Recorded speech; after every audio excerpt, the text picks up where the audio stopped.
இன்றைக்கு அரசு ஊழியருக்கு அல்வா கொடுத்துட்டார் ஸ்டாலின். அரசு ஊழியருக்கு பாவம், அவங்க நம்பிட்டு இருந்தாங்க. நல்ல மனுஷங்க. ஏன்னா எவ்வளவுதான் நம்ம ஆட்சிக்கு வந்தாலும் அரசு ஊழியர்கள் தான் அரசாங்கம் போடுற திட்டத்தை செயல்படுத்த வேண்டும். இன்றைக்கு ஒரு வண்டினா 2 சக்கரம் இருக்குது.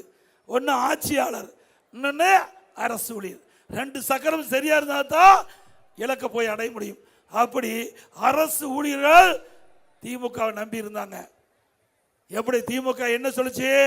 கடந்த தேர்தலில் திராவிட முன்னேற்ற கழகம் ஆட்சிக்கு வந்தா பழைய ஓய்வு திட்டம் கொடுக்கப்படும். நாங்க கொடுக்கல, அப்படியே உருட்டல் பண்ணி புதிய உறுதியளிக்கப்பட்ட ஓய்வு திட்டம் அப்படின்னு அறிவிச்சு ஏமாத்திட்டாங்க.